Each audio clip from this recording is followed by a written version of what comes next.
Selamat pagi, siang, dan sore kepada Bapak Ibu Guru dan teman-teman sekalian. Kami dari kelompok 5 ingin mempersembahkan vlog kami yang berjudul Gendut Tikus Kantor.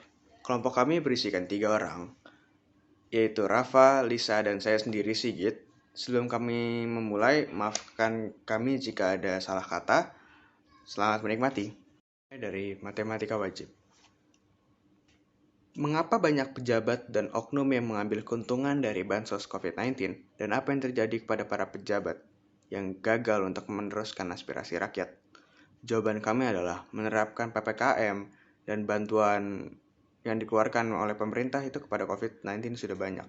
Akan tetapi banyak oknum yang mengambil ini sebagai keuntungannya sendiri. Hal ini dibuktikan dengan adanya penghasutan kasus korupsi terhadap bantuan sosial atau bansos COVID-19.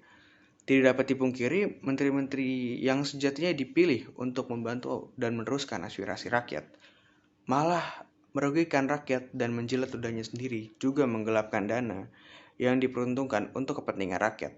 Namun yang terjadi kepada mereka, tentu saja dimasukkan ke dalam jeruji besi.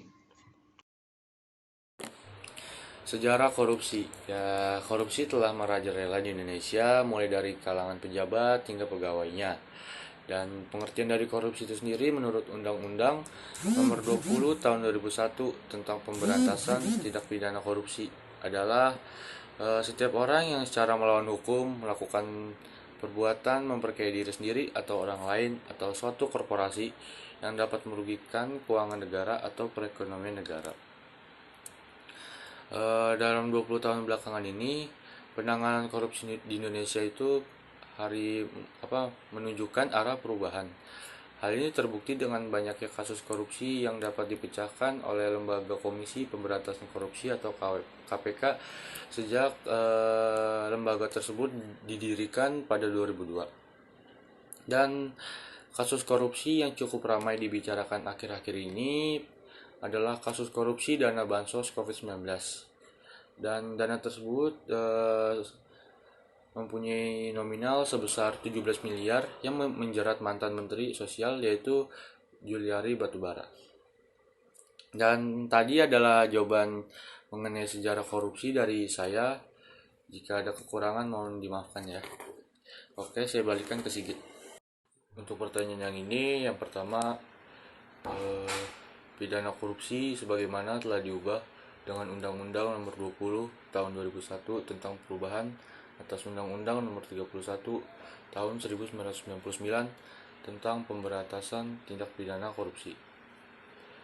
Yang kedua, Kitab Undang-Undang Hukum Pidana atau KUHP hanya mengatur tindak pidana melanggar kesusilaan seperti pasal 281 ayat 1 dan pencabulan pasal 290, 292, 293, 294, dan 296. Dan yang ketiga, pelaku penggelapan dalam jabatan dengan diancam pidana penjara maksimal 5 tahun sesuai pasal 374 Kitab Undang-Undang Hukum Pidana. Yang keempat, penggelapan oleh pejabat umum kita temui pengaturan umumnya dalam pasal 415 KUHP dan lebih khusus lagi dalam pasal 8 UU Nomor 20 Tahun 2001 tentang perubahan atas UU Nomor 31 Tahun 1999 tentang pemberantasan tindak pidana korupsi atau UU Tipikor.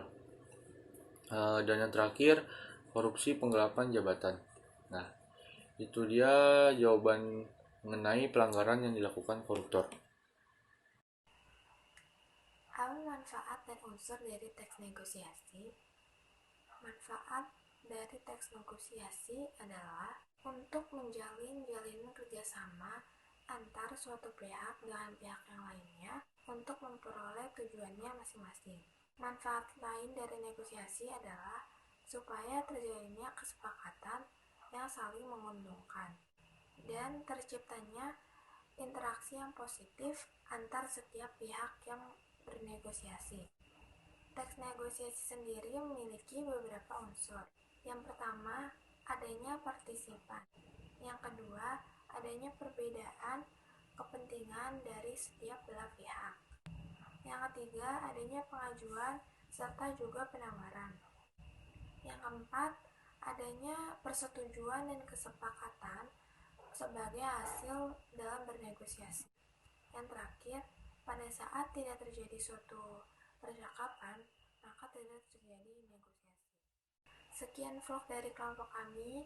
Terima kasih kepada teman-teman atas perhatiannya. Semoga video ini bisa menjadi sumber pengetahuan baru dan inspirasi bagi kita semua.